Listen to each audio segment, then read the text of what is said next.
Hi, everyone. We are going to start up our webinar in just a minute. We'll let people roll in. Elizabeth Whitlow and myself, Daniel Siemens, are going to be talking about um, regenerative organic and how it can be a solution to greenwashing. So, Elizabeth, how's just to kind of fill space up here? How's the weather up there today? It's pretty nice. I am zooming in here from Northern California. Hi, everybody. Those who are joining, we've got a sunny day out here, but we've had a bunch of rain lately. It's been really very welcome, and feels like fall has arrived. How about down there? How's it going? It's spectacular. I'm driving on the 405 right just past the 10, so the busiest intersection in the US. No better place to do a webinar. Right, about regenerative organic, no less. And here I am stuck with tens of thousands of cars on either side of me. So it's perfect. Hopefully you'll be pulling over to some beautiful farms soon. Oh, no doubt. So I think though that we're about ready to go. So I think we're gonna do intros first. Elizabeth, you want to take it off? Yeah, of course, I'd love to. This is Elizabeth Whitlow here. I'm with the Regenerative Organic Alliance. I am so lucky to be the executive director of this little nonprofit. We're based here in California. The Regenerative Organic Alliance was founded by our friends at the Rodeo Institute, Patagonia Company, and Dr. Bronner's, along with a number of other nonprofits working in the agricultural sector. And yeah, I'm just really happy to be here today. And we're going to talk to you about the Regenerative Organic Certified program that was launched by the ROA and is overseen by us. So thanks, and I'll turn to you, Nathaniel. Thanks, Elizabeth. So my name is Nathaniel Gonzalez Siemens. I'm a farmer here in California. I grow almonds, and we also have heritage wheat. And for my day job, I work for the man. That's the Rodeo Institute. We've been around for over 75 years now, and we've been working in the organic sector with some of the early proponents of organic. And now we've been working, especially with Elizabeth and the ROA, on regenerative organic. So my job is as a consultant with the Rodale Institute is translating all of the research from our brilliant scientists into practical solutions for farmers so that they can get certified organic or certified regenerative organic, and kind of move towards healthier systems for the planet, for all of us. So that's I think our intro, and I think from here Elizabeth is going to kick off talking about what regenerative organic certification looks like. Yeah, and what we'll do here is I'm going to just start with a brief overview, kind of why we exist, how we came to be, what's it all about, and then I'm going to start pulling Nathaniel in to comment on some of the aspects that he sees on the ground that I think is probably of great interest to this group. It's I'm not really sure what the composition is of the viewers here, if we've got a lot of farmers or brands or general consumers who care a lot about their food, but if you all feel like entering it in the chat box, that would be great. We would love to know who we're talking with. And so I'm just going to get started, though, on telling you a bit more about here our tagline, farm like the world depends on it, and this regenerative organic certified program, which is the ROC, we can call it for short, is an agricultural certification. It's for food, fiber, and personal body care type crops. And our program is based on organic, first and foremost, is the baseline, but then there are 3 pillars that starts with organic and then weaves in these other components and principles that I'm going to get into more detail on here. It's really helping farmers to go above and beyond practices that will ensure healthy soil, the ethical and humane treatment of animals, and fairness for the farmers and the farm workers. And so the Regenerative Organic Certified program was created to address the climate crisis and soil degradation, biodiversity loss, and factory farming, and really fractured rural economies around the globe. We are a global program. There's been a lot of buzz lately about regenerative. I'm sure you, if you're paying attention to food and ag, you've noticed that a lot of companies are jumping on this concept of regenerative and regenerative agriculture. And it's a very exciting time. It's a concept that holds so much promise as far as what's been proven out, and Rodeo leading the way in some of this research, showing the tremendous possibilities of building healthy soil and capturing carbon into the soil. For us here at the ROA, we really look at regenerative organic agriculture as a collection of practices that focus on regenerating soil health and looking at the full farm ecosystem. So in practice, we will talk about those different practices as we move through this presentation today. But really just want to emphasize that this is about a very holistic approach to the farm that is appropriate in that context of that farm, that soil type, the culture, and everything else that applies to that farm in its own farming system. And it is really, we can look back to indigenous practices and traditional farming for eons. So it's really kind of what's old is new in some ways. And we're bringing in a lot of those different principles. And so why do we need regenerative organic now? If you're here on this call, you probably already know how industrial agriculture accounts for, it's really probably 30% of global carbon emissions. And we are losing topsoil at unprecedented rates, so much that the IPCC scientists are predicting that we have 60 to 70 harvests left, due primarily to climate change and soil erosion. We've also got toxic pesticides that are so pervasive, they are showing up in our own body tissue, along with microplastics and all manner of other things. So we really want to try and find ways to clean up our food system and clean up the chemicals that we're applying to our agriculture so that we don't have this running off into our drinking water, our air, and causing health problems amongst the people who are working in those farm systems. And so truly the Regenerative Organic Certified Program was created because it is time. Time has come to make very clear, calculated changes and really look at what we can do to build healthy soil. And the program is basically, it's an umbrella certification. So we're looking at, as I mentioned, we require organic as a baseline, but we also recognize and accept other certifications, 14 of them, in fact. We have equivalency analysis or benchmark analysis for all these other certifications that the Regenerative Organic Alliance recognized, the founding members selected the top amongst these for each of the 3 pillars. And what we're trying to do is eliminate duplication and redundancy. So by recognizing these other types of certifications, we can help farmers who carry them to qualify more readily for our program. So looking at the Regenerative Organic Certified Program and how it's different from the USDA or how it adds on to that. Here on this slide, just looking at, first off, the USDA program it's a very hard-earned designation. It prohibits pesticides, many toxic pesticides. It doesn't allow GMOs and often requires other types of practices like building healthy soil through compost and crop rotation. However, the USDA Organic also allows hydroponics. And so in our program, we do not allow any hydroponics. So any purchaser of a ROC product will know, any consumer purchasing that will know that they are not supporting hydroponics. And we also have far more robust animal welfare rules and requirements for animals, especially ruminants, to be on pasture. In addition, we have the social fairness requirement, which you will not find in the USDA Organic.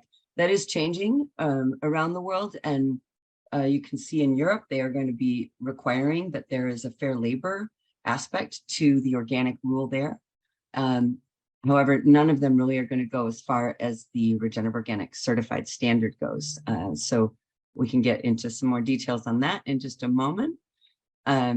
this slide here is just a comparison, and especially because of the title of our talk today, looking at trying to avoid greenwashing, and making sure we're all clear on what it actually is for each of these categories.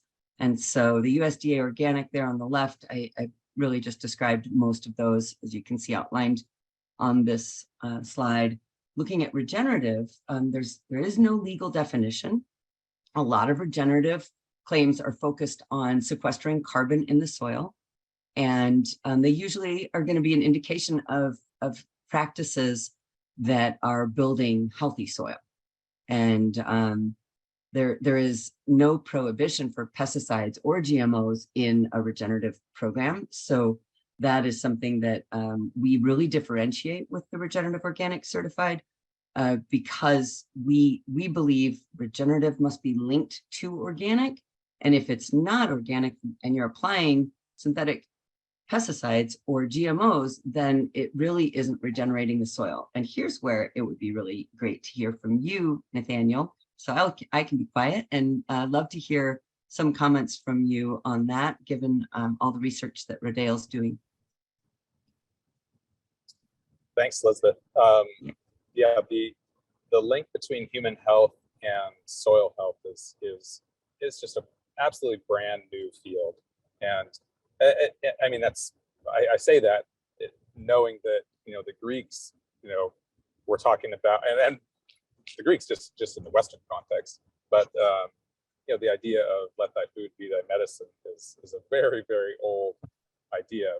That said, just in the most recent years have doctors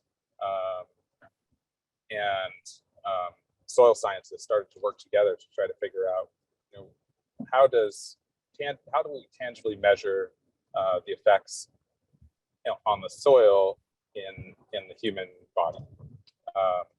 We know a lot of things about pesticides, what you're talking about. We know a lot about good farming practices in terms of how farm workers are impacted by that, but the quickly growing field right now is really about nutrient density. It's about chronic diseases and how they're related to the fact that our foods that we're eating just aren't the same as the things that we used to consume, even a couple of generations ago. There's a lot of really interesting and kind of shocking science that that's telling us that we really what we do in the field directly impacts our bodies, and obviously the most relevant part of that, like you said, is the pesticide component. And a lot of my talks all around California are about how do these pesticides affect us directly, as toxins, and indirectly through their toxic effects on plants and microbiology. And the soil microbiome being a super hot topic in recent years, right? And that, I think, that seems to be where there's a lot of research, and I've heard Jeff Moyer talk about that, is just the effects of pesticides and fertilizer on the soil microbiome. There's also the book, What Your Food Ate. So a great read. Have you read that? I haven't.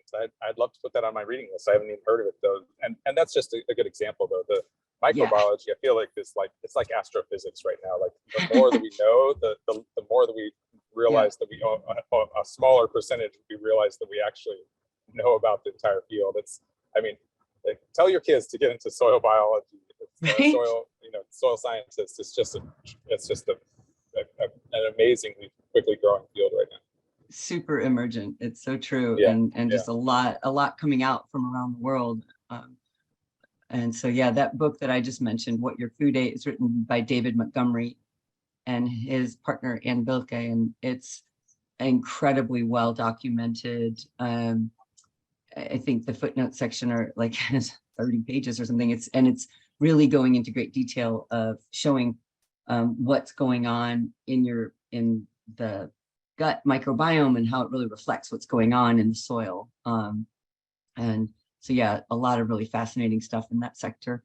I'll move on to the next slide here in just a moment. We digress here a bit, but I don't want to miss this other aspect, this last bullet point about under the regenerative is it's not going to include any of a social fairness component. And that social fairness for farmers and farm workers is a huge differentiator for us. We've learned a lot through implementing our program in the last couple of years of working in countries in the global north.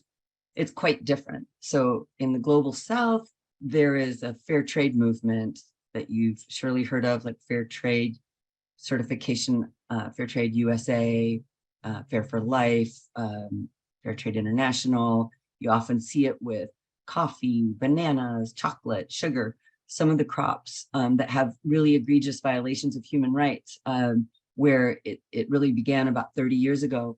But we have those problems here too in the US and in Europe. And so the social fairness program is really complicated. We've got strong labor laws, but they vary from state to state. We have 65% of our workers are undocumented individuals, so they aren't necessarily going to get the protection that a documented individual is going to receive here in the US or in Europe. So there's a lot of complexity to that. And we're continuing to learn and grow and help educate all the certifiers who are working on our behalf out in the field and representing the Regenerative Organic Certified program by doing the audits. The other point that we have here is looking at the Regenerative Organic Certified pillar over here on the right is this last one, sorry, that's my dog, is a buyer's criteria. So the buyer's criteria is something where we are looking at buyers paying fair prices to farmers and offering long-term contracts and ensuring capacity building among the workers. So I'm going to move on to this next slide. And Nate, I don't know if you've gotten to a safe place where you can actually see the screen and join us on screen, or if you're still sitting in traffic. But the slide I have up now is the three, very familiar for you. It's the three pillars of ROC. We've got soil health, animal welfare, and social fairness. And here would be a really great time for you to dive in. And if you can't see it, I know you already know by heart all those cool principles that we capture under the soil health pillar. And perhaps you want to talk to people more about that, how we're building soil organic matter, how we're leaving roots in the ground, keeping the soil covered, crop rotations, etc. Sure. Yeah, that soil health pillar is really where Rodale, that's the kind of center of our wheelhouse, and where we would naturally spend a lot of our time working as we're working with organic farmers. But as it applies to regenerative organic, I think this is it's, like I said, it's exciting for me, but it's also there's a lot of pragmatics that people are starting to talk about because of a lot of reasons. But the cover cropping is probably kind of the most common question I get, and it's something that suddenly now the average consumer might know about, which is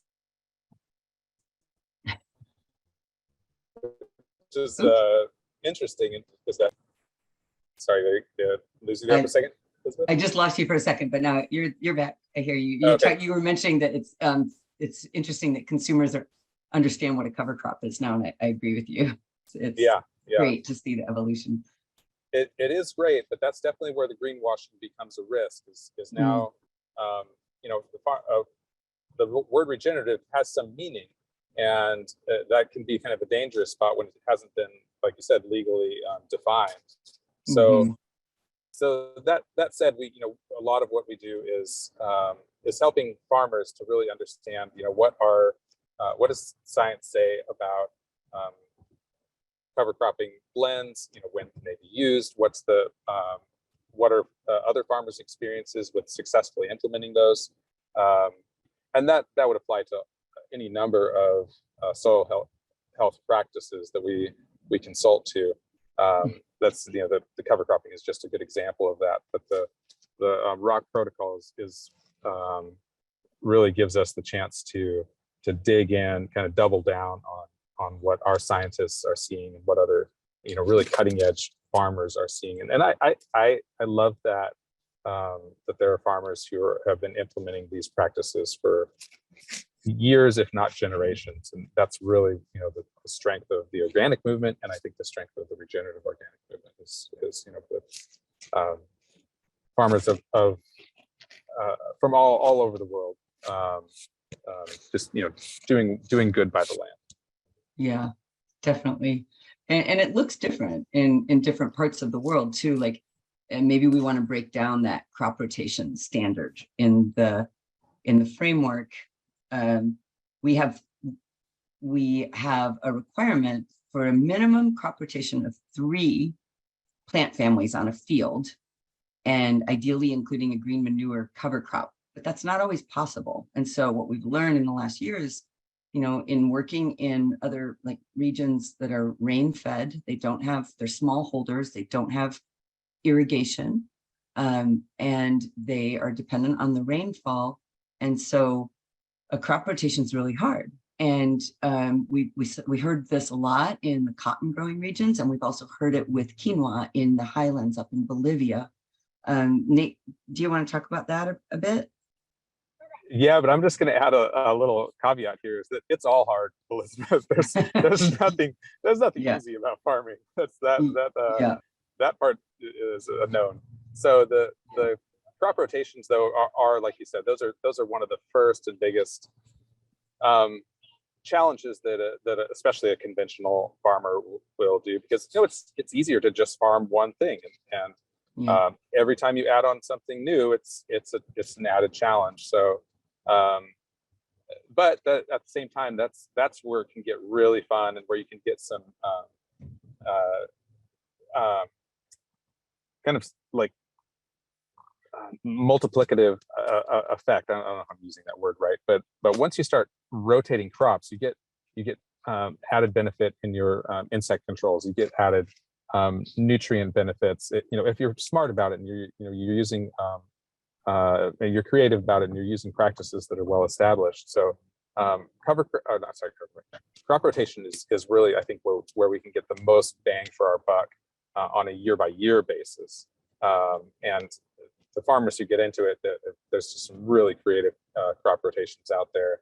And that's those of you who are listening in right now, who are brands and retailers, things like that. That's where you can really help farmers to move the needle a long way towards a much more regenerative soil health practices, by helping them to move a crop that's not part of their standard rotation. So helping a farmer to sell their sunflower crop, maybe selling sunflower oil, a hemp crop, things like that. That are not part of their cash crop rotation, not their main thing that they would do, not what they would monocrop if they were a conventional farmer. Helping them to use those secondary crops. That's just, you're getting a lot of bang for your buck, and you're getting a lot more value of the kind of the nutritional value of the field, just via diversity. It's multi-purpose, and I think there's these other co-benefits that come along with it, like you're mentioning, that I've heard about in the last couple of years. I was starting to talk about the cotton farmers, so I'll just use an example that we've learned from there, is where they were planting. So they were trying to meet the crop rotation. They were also trying to meet the ROC requirement for keeping vegetative cover on the ground, a certain percentage of the ground covered in either living, or if necessary, dead or mulched vegetation. And so I'm really sorry, my dog's making so much noise. So anyway, sorry about that. She's gulping water down right behind me. But with the cotton, they were interseeding things like pigeon peas and turmeric and marigolds. And so there were other alternative markets in the local villages for, say, the marigolds or for the turmeric, where some brands really wanted to use turmeric. It's kind of all the rage now for tea and different types of foods to address inflammation, and because it's tasty. So that's one example. My favorite example I'm going to add here, and it's probably will be yours too, Nate, is buckwheat. And there's a great little brand who's called Little Bucky's, and they're going to be coming out with some really delicious snacks made out of buckwheat that is roasted and do all kinds of, like, you soak it and dehydrate it and turn it into a really delicious, nutritious snack. So there's some of the other kind of aspects of the soil health pillar that I think has been a great outcome and wasn't fully intended, was that there would be these multi-purpose cover crops that also help diversify income streams for the farmers, and lots of novelty and lots of kind of creativity. And your first sentence there was the one that piqued my interest, and I think it's our next sticker, is regenerative organic farmers have more fun. And it is very creative, and farmers get to exercise some other kind of creativity out there in the field. I'm going to move into the middle slide. Here is the animal welfare, and shows some highlights from the animal welfare criteria in our framework. And really what it comes down to is recognizing those 5 essential freedoms, basic animal welfare concepts and principles, and ensuring that all types of animals are able to express these 5 freedoms. And just really what it gets down to is the freedom to express the normal behavior specific to that particular species. We also look for operations to be grass-fed whenever possible, and if they're not grass-fed, that they are buying, first at the bronze level is going to be 100% organic feed, and then at silver and gold levels, we build in this concept of continuous improvement and moving up, incorporating more regenerative practices. So at silver, they're buying 50% organic and 50% regenerative organic certified feeds. And then at gold, it's going to be any feeds that are purchased off farm and brought in need to be 100% regenerative organic certified. We also have built into our provisions for the animal welfare is limiting the time in transport. It's a really stressful time for an animal. It can be long durations, 20 hours in a trip, and they'll withhold feed and water. So we work really hard to ensure that that travel time is reduced down to something that is not quite so stressful. No confined animal feedlot operations are allowed under the ROC program. Excuse me. So then this other pillar here on the right, the social fairness. Again, this one is about ensuring that workers have safe working conditions, that they are earning a fair wage. We started off aiming for a living wage and found out, wow, it's really hard. And it's really hard for farmers to pay a living wage. They may themselves not even earn a living wage.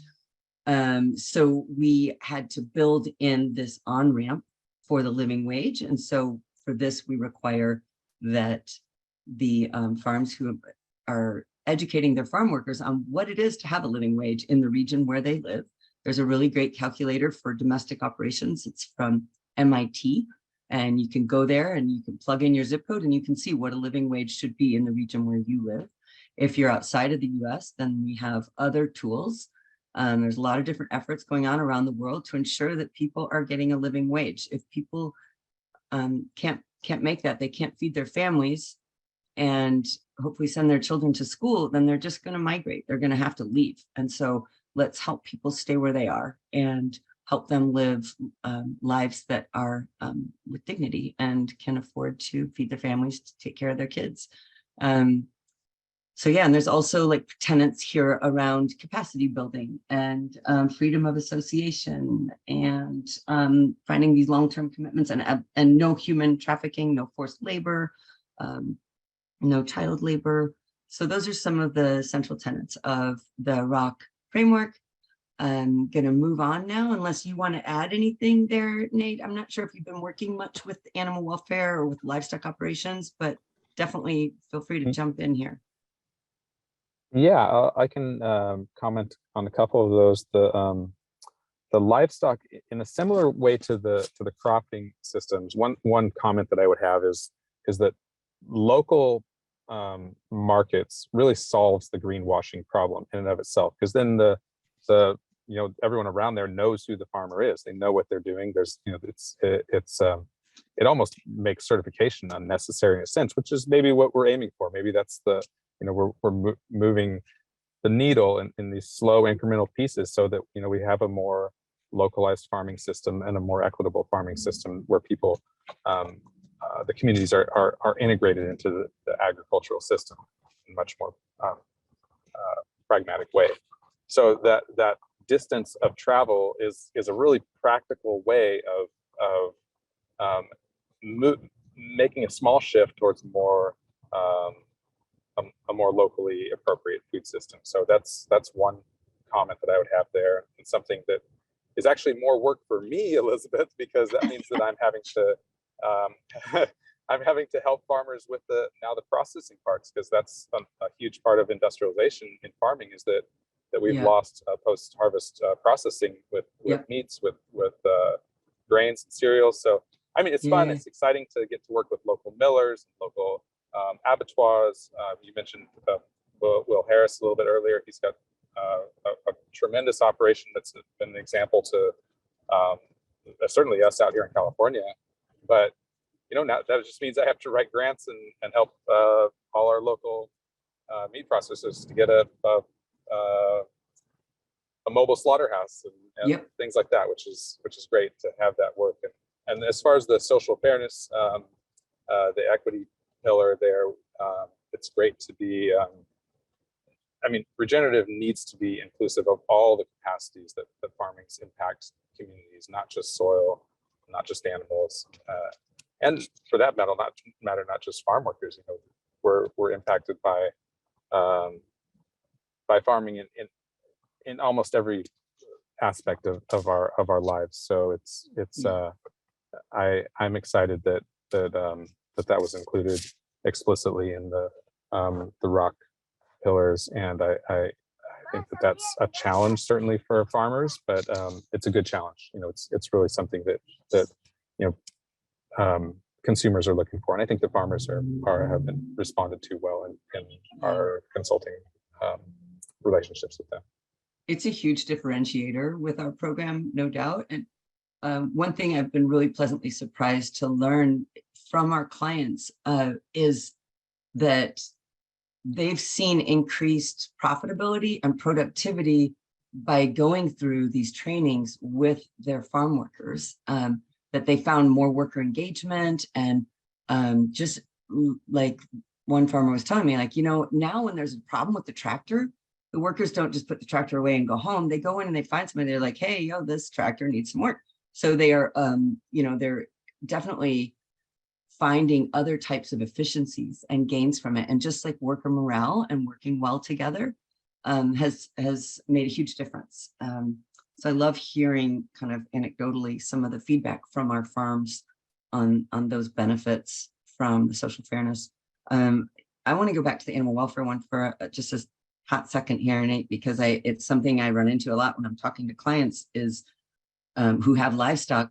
And first off, I want to clarify that if an operation is utilizing livestock for the other benefits, such as grazing and depositing manure on the ground and helping to, like say, a vineyard that is grazing livestock in between the vine rows, they are not a commercial livestock operation. They aren't selling livestock for their main, source of revenue. They are like in a wine grape situation. They are producing wine. They're not producing lamb chops.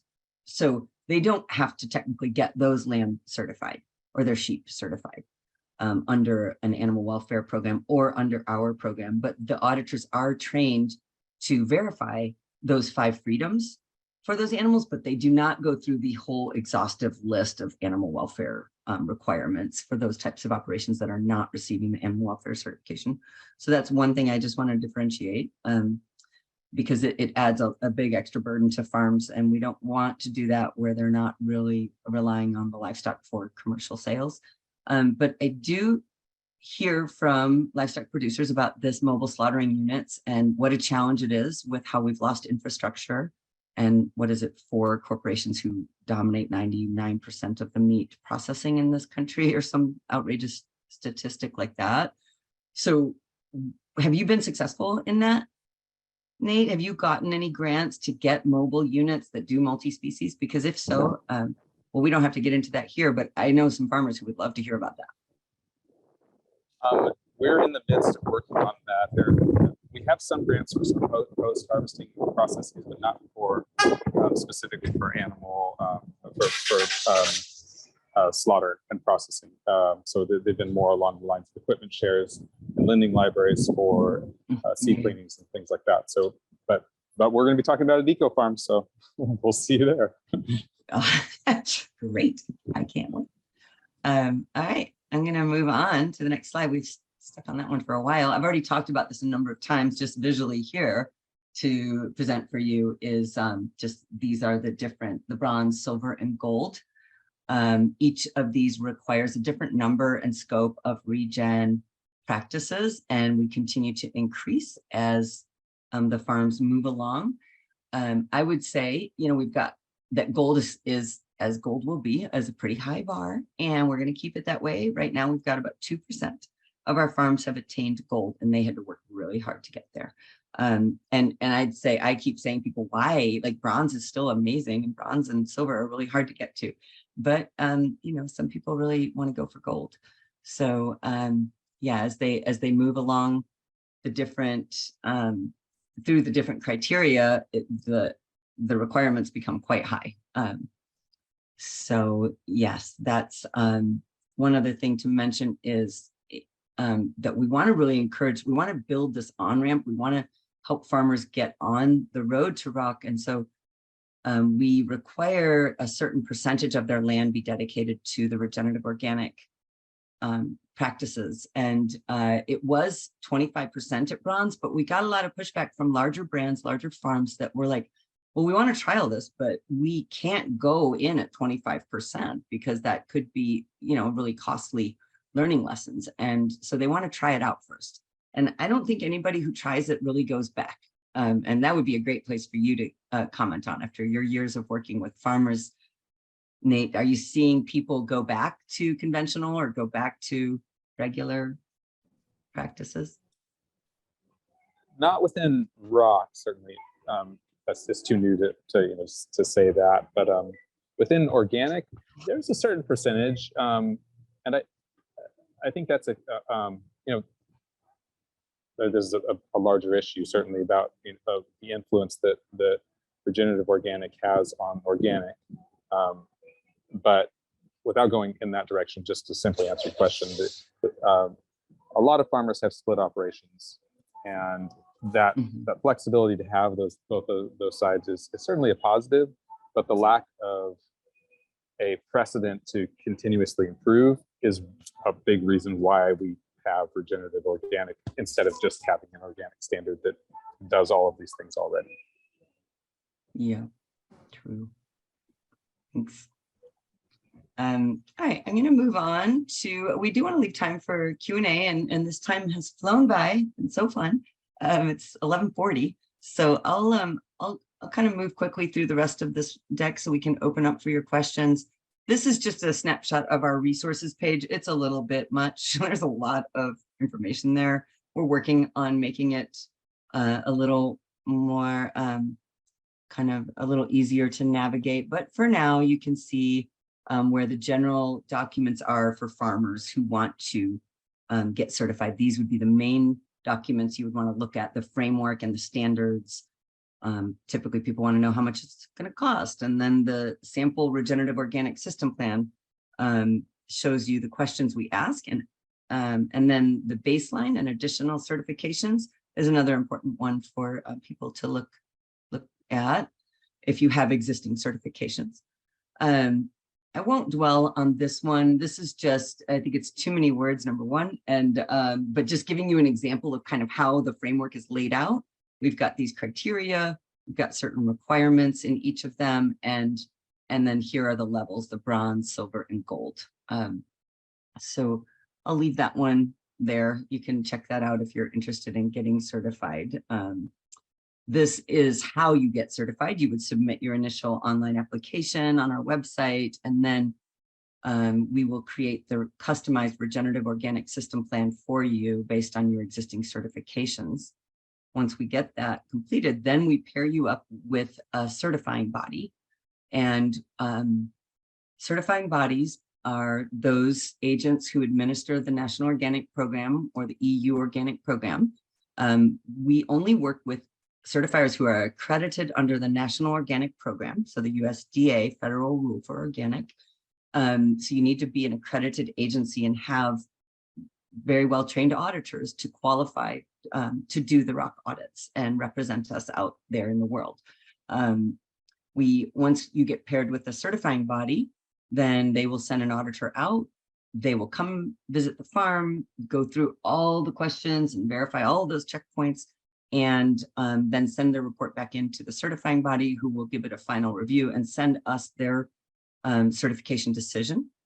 We also double check it. There's a lot of eyes on this. This is kind of partly where we get into the title again about the greenwashing and the fact that we've got highly credible certifying agents, very competent auditors, multiple sets of eyes, boots on the ground, and just a lot of integrity and credibility that is baked in deeply to our little regenerative organic cake here. So at this point, you would get certified, you continue working with your certifier, and then we renew every year. So we'll be coming out every year.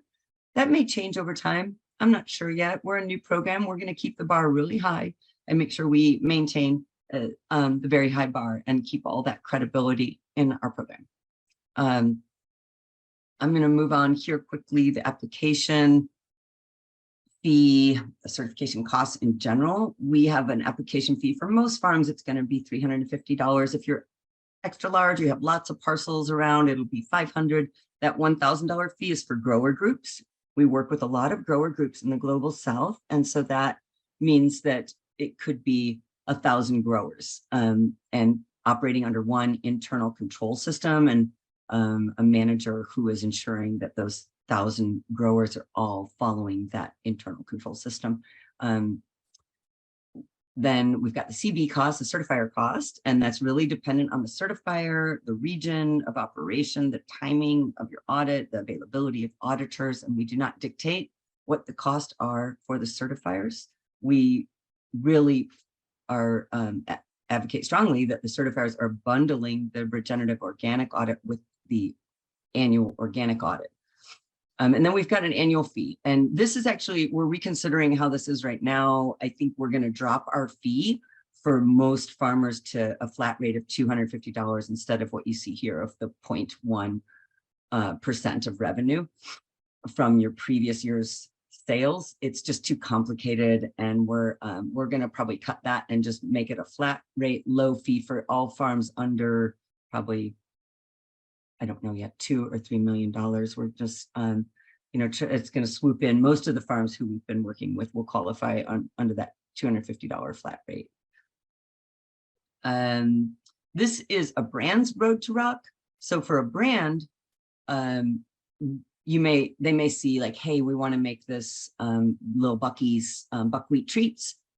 They're going to find the farmers to work with, hopefully support those farmers and work with the farmers to really encourage them to become regenerative organic certified. And then they get licensed. They supply us the information of, where they're getting their regenerative organic crop. And then they're a complete supply chain map and detailed information about how that crop moves through the system and how they process it into a ROC branded product, and then they get to use they get issued a license to use the claim, and then we will also do everything we can to help support and promote those brands. Nate, I'm moving quick. Do you want to add anything there? I'm just going to make a really quick comment that the certifications. I mean, obviously, Rodale sees a lot of different certifiers. We consult with farmers who are working with a bunch of different certifiers, and certifications generally are thought of as not thought of. They are tedious. It's a lot of work. Farmers don't have extra time. They don't have extra money for this, but they all recognize that this is the solution. It's the solution. Short of having everything being sold locally, to your neighbors, this is the solution to greenwashing, and greenwashing is what drives the certification industry. It's a viable solution because of the quality of the people behind it. So I'm really glad that you kind of went into all the details of who's, how are certifying bodies, how are they chosen, what are all the steps of it, because that really is the underpinning um, of the quality assurance that a farmer would have to get a certification like ROC. So thanks, Liz. Yeah, no, it's a great point. And I mean, you look at the organic movement was really started by farmers who wanted to make sure other farmers weren't making claims that weren't true. And so they started saying, hey, let's look at each other's farms and that's really where CCUF began. I think it was probably very similar up in the Northeast with NOFA and some of those other kind of OG certifiers from both coasts. They started saying, hey, these people are saying their carrots are organic, but they're not, and they're selling at the market. So let's come up with this plan to make a verification of the claim. And then they had to get to a point where they had to come to agreement on how they defined it. And it's very similar for ROC. And so I do think it's a super important way for many farmers to differentiate their product, because they don't get the opportunity to talk to every consumer who wants to buy their food. That's going to be more appropriate for a smaller farm who sells at a local farmers market or has a CSA. And so this really allows farmers to get a premium, to get recognized for their good work. And it's been a growing market ever since I've been involved in this industry, and that's been a long time. So it's grown at 10, 15, 20% every year. So I don't expect it to stop growing. I think it's grown. It continues to grow, that whole category. So speaking of growth, this is a little chart of where we are today. And you can see from when we started down here in 2019 during our pilot program, we had just a very small number of acres and farms and certifiers. We have grown rapidly. We've gone up to now, we've got 93 certified growers, which are farms, and that really is representative of over 33,000 smallholder farmers and farms. So it's a mix there of smallholders and estate farms. We've got a farmer directory on our website. If you're interested in seeing where we're doing all the certification, you can go look, but we are in a lot of countries now, India, different parts of Africa, many parts of increasingly in South America, all over the US and up into Canada. And I'm sure I missed a few spots, but got about 240,000 acres certified and a lot of different crop types. And also really cool brands coming to us, really innovative, young, fresh, forward-thinking brands. So that's been super fun. Just the people we get to talk to and work with are very committed to making change and doing it through food and ag. And so here's just a quick glance of some of those brands we're working with and some of the farms. And I think we're getting to the end, and I was moving quickly so we could allow time for Q&A. And so now I'm going to open that up. It's 11:50, so we have about 10 minutes. And we have a very kind friend from Rodale, Justin, who's helping us. Hi, Justin. Hello, Elizabeth and Nathaniel. One of the first questions we had early on was, what is the difference between food and fiber systems? That's a great question. Well, gosh, we've got a cotton farmer right here. Nathaniel, please go for it. You answer that. Sure. It's just as simple as it says. Anything that you grow that would be turned into fiber is a fiber system, and anything that would grow that would be consumed either by humans or animals is a food system. There's a few things that are food and fiber together. Actually, a cotton plant is an example of that, because the fiber in this beautiful picture here is that all that white fluffy things. That's just the fruit of the cotton. That fibrous component of the fruit is what we turn into our cotton. And inside of that, there's a cotton seed, and that can be consumed, and it is consumed especially by animals. But there's also cottonseed oil that humans use too. So this would be a blended crop right here. But yeah, just simply put, it's just plants or animals that are used either for fiber or food. Okay. Then we have our next question is, is the level of certification, bronze, silver, or gold, going to be on consumer labels? And how do you plan to help consumers understand the difference? Do you think they have the capacity to do so? I would say, first off, I will never underestimate the capacity of the consumers to understand things, especially this upcoming generation who has a really low tolerance for greenwashing and inauthentic claims. So I do think consumers will be able to understand it. The burden is certainly on us to develop a stronger marketing department and marketing a voice for educating consumers. And we are still a very small startup with a small team. I say small and mighty. But we are going, I hope we're going to be doing a lot of fundraising here for the end of year, and we're looking to get the funds to have a full-time marketing and education person and a full-time development director. There's a lot of money out there to help build this movement and tap, the work that's being done. And so we have not really had that capacity at this time, but we do require the level of certification has to be displayed on the end product.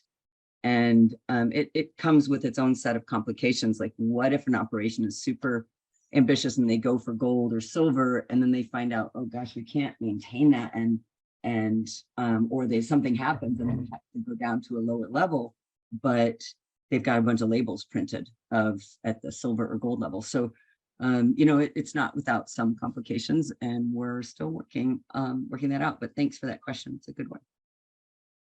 All right, then the next one is, what is the requirement for an organic auditor for ROC? It's pretty extensive. It's outlined in our certification body requirements, or no, we've changed it to an operating manual on that resources page I shared. Typically, with organics, we want organic inspectors to have gone through the IOIA inspector training. We want them to have a certain number of years of experience or number of audits. Ideally, they've got a background in soil health or in organic farming already. And then depending if they're doing animal welfare audits, they need to have, for the livestock auditors, need to have some kind of animal welfare training. And the social pillar requires a certain type of training for that. And there's a number of different agencies around the world that offer that kind of training. We collaborated with the Equitable Food Initiative last year, and we did a in-person training for specifically for the ROC framework. And that was really effective. I'd say we're going to be continuing to do those types of trainings. And I would love it if we could find funding to launch trainings with Rodeo, where we do trainings for auditors specifically for ROC and encompasses all the pillars. That's kind of a little dream that we have that we're going to be hopefully cooking up next year. All right, thank you. Then the next one is, the USDA has an organic integrity database where people can go to verify that a company indeed has organic certification. Do you or will you have something similar? Yep, we use the same exact provider. We refer to that database all the time, and the entity behind it is called Intact. They're based in Austria, and they work with most of the many, probably 70% of the certifiers in the US use Intact or eCert as their database. A telltale sign is if you see the certifier has web portal for their clients called My Something. Ours is called My ROC. You can look at My OTCO, My CCOF, My PCO, and you'll see like there's some consistency there. And the reason we chose to go with that database was exactly that. They know the organic industry, they know compliance. We are aligned with the same categories that are listed in the NOP integrity database. And it drives our farmer directory. So that's how you can find it. You go look on our website at the directory and search for a type of crop, and you'll be able to find that farmer. Okay, then the next one is, what is your perspective on the USDA's $3 billion Climate Smart Commodities Program? Rodale is a partner in an award focused on developing a robust and self-sustaining marketplace for climate smart commodities. What is the relationship between ROC and this new climate smart marketplace? None that I know of. I'm not involved in any of that. That's a Rodale thing. we are not, like I said earlier, we don't have a development person. We weren't able to put in for any of those grant programs. And I'd love to hear from Nathaniel on that and see if there's some plans that I'm not aware of yet. I wish I could also say none. It's a pretty convoluted and messy endeavor to be having money poured over your head. But fortunately, I'm not the one who's having to take the money bath out there. There's a bunch of people in Rodale. Rodale's we've got about 100 different people on staff, and so I don't have to kind of work in that arena. But and I think in that regard, there's a lot of money coming in from the state of California, from other states. There's grant programs. There's local brands are funding lots of regenerative research and collaborations, and so there's no lack of funding out there. Unfortunately, it's just not going to the right places, in my humble opinion. And since I've got the soapbox for a few more seconds here, I'll say that I really feel like historically marginalized communities are doing a great job of advocating for themselves and figuring out solutions for themselves. So our job, my job personally, is to really figure out how to support those. And ROC is just one more tool in my tool chest that I use to support local communities, local farmers that are doing great stuff already, independent of whatever the current administration is, what floodgates they might be opening. So that's my. And then there's one little caveat question to that. Do you feel there's a risk of proliferating labels in the marketplace? It was tied into the question with with the organic labeling and then the ROC labels. There are a lot. There are at least 6 or 7 regenerative based certifications that I've seen in the last year or two. And that was, addressed somewhat on that earlier slide that shows like the difference between USDA and regenerative organic. And I think there's definitely a concern, and probably the reason for this this webinar today was just to show how strong and credible the Regenerative Organic Certified program is. And I don't want to also, I don't want to take the last minute, so I'll speak quickly, but that we don't want to discourage transition to regenerative and farmers to implement regenerative practices, but we also don't want to confuse consumers with them thinking that regenerative means it's better than organic, for example. Nate, do you want to add anything in you have 1 minute. I'm really thankful for ROC, and I don't, we talk to farmers about some of these other certifications, but as probably everyone has just figured out, Elizabeth and her team have just put in a tremendous amount of work behind the scenes, and it's nice, consumers, farmers get the choice of something that might be easier and more kind of less well thought out, but it's maybe cheaper and easier solution. But that's the consumer marketplace that we operate in, and Elizabeth has got a high quality product, and I'm personally really proud to be aligned with that. Thanks, Nate.